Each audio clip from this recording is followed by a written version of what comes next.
every image you have ever seen of Moses may be wrong. For more than 3,000 years, artists have tried to imagine the face of one of history's most influential figures. Some portrayed him as a towering king, others as a frail old prophet. Some even gave him horns. But what if none of those images truly captured the man who confronted Pharaoh, parted the Red Sea, and received the 10 Commandments? Can the Bible tell us what Moses looked like? What do ancient Jewish traditions remember? What can archaeology and anthropology reveal about a Hebrew man raised in Egypt during the Late Bronze Age? And can artificial intelligence combine those clues into the most historically grounded reconstruction yet? Tonight, we journey into one of the Bible's greatest mysteries to uncover the face of the man who led the Exodus. Moses' story begins with fear. The Israelites had multiplied in Egypt. Pharaoh, fearing their growing numbers, ordered every newborn Hebrew boy to be thrown into the Nile. One mother refused to surrender her child. She placed him in a basket coated with pitch. The current carried the infant through the reeds. Then came an extraordinary twist. Pharaoh's own daughter discovered the child. She adopted him and raised him as a prince of Egypt. The Hebrew infant grew up surrounded by Egyptian language, architecture, religion, and royal education. Yet he never forgot where he came from. As a young man, Moses witnessed an Egyptian beating a Hebrew slave. He intervened. The Egyptian died. When Pharaoh learned what had happened, Moses fled into the wilderness. His life changed completely. The palace became the desert. Luxury became simplicity. He settled in Midian, married, raised a family, and spent 40 years as a shepherd. Those decades mattered. They shaped the man who would later guide an entire nation across the wilderness. Then came one of the Bible's most unforgettable moments. While tending his flock, Moses saw a bush engulfed in flames, but it was not consumed. From the fire came a voice. "Moses, Moses." The God of Abraham, Isaac, and Jacob called him to return to Egypt, not as a prince, not as a fugitive, but as a deliverer. Moses hesitated. He questioned his own ability. He even pointed to a weakness in his speech. Yet the mission remained the same. Let my people go. What followed became one of the defining stories of the Bible. The 10 plagues, the Passover, the crossing of the Red Sea, the destruction of Pharaoh's army, the journey through the wilderness, the manna from heaven, water from the rock, and finally, Mount Sinai.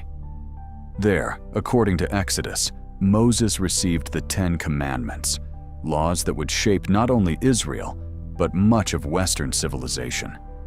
Yet throughout these dramatic events, the Bible tells us almost nothing about what Moses looked like. Surprisingly little. Scripture never tells us Moses' height. It never describes his eye color, his hairstyle, his beard, or his facial features. Instead, the Bible emphasizes his character. In Numbers, Moses is described as remarkably humble. Elsewhere, Exodus tells us that after speaking with God on Mount Sinai, the skin of Moses' face shone so brightly that the Israelites were afraid to come near him. He covered his face with a veil when speaking to the people. This radiant appearance was temporary and symbolic, reflecting his encounters with God, not a permanent physical feature. The Bible's silence about Moses' ordinary appearance may be intentional. Its focus is on his calling rather than his looks. Perhaps the strangest image of Moses appears in Michelangelo's famous sculpture. He has horns. Did ancient tradition really believe Moses had horns? No. The story begins with a translation.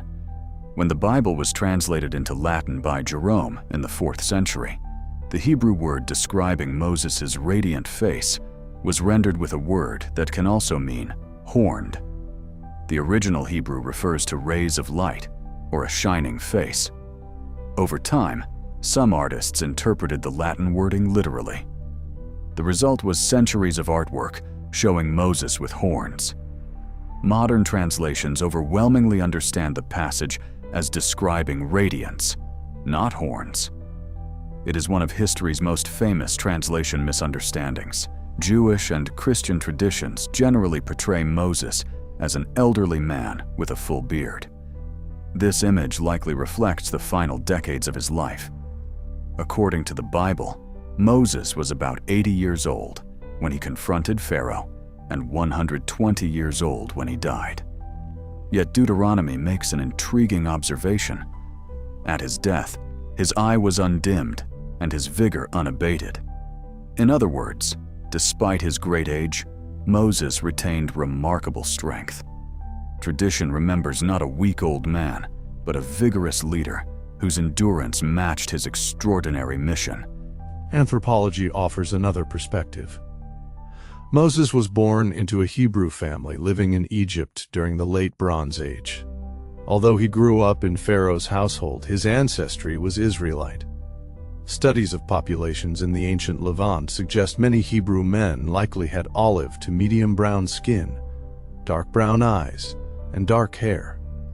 Beards were common among Semitic men. Life as a shepherd and later as a wilderness leader would have produced a lean, physically resilient build. Imagine decades spent walking across rocky terrain, climbing mountains, living outdoors, leading thousands of people through harsh desert conditions. Such a life would have left visible marks: sun-weathered skin, strong legs, broad shoulders, hands shaped by years of physical labor. Not the polished appearance of a palace prince, but the endurance of a seasoned shepherd. Now imagine gathering every available clue: the biblical account, ancient Hebrew ancestry, Egyptian historical context, anthropological research, archaeological evidence, climate, diet, age, lifestyle, facial anatomy. Artificial intelligence can combine these datasets to generate a historically informed reconstruction. Not certainty, not a photograph, but a plausible portrait grounded in evidence. The result may look very different from the Moses of Renaissance paintings. The reconstructed face slowly appears.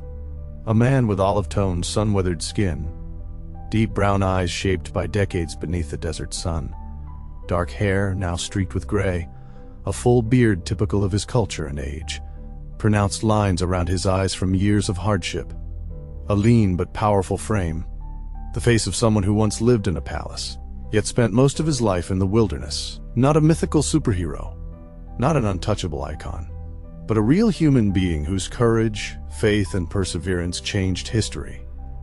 Whether this reconstruction matches the historical Moses exactly, no one can know. But it reminds us that behind one of the Bible's greatest stories stood a man of flesh and blood, a leader, a shepherd, a servant of God. For centuries, artists have imagined Moses according to the ideals of their own cultures.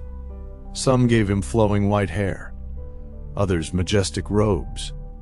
Some even gave him horns because of a centuries-old translation misunderstanding. The Bible itself remains remarkably quiet about his appearance. Instead, it emphasizes his humility, his faith, and his obedience. Anthropology helps us understand the world he lived in. Archaeology helps us picture his environment. Artificial intelligence helps us visualize one historical possibility. Together, these disciplines bring us closer, not to certainty, but to a deeper appreciation of the human being behind one of history's most enduring stories. Because perhaps the greatest miracle was never what Moses looked like, but what God accomplished through an ordinary man willing to answer an extraordinary call.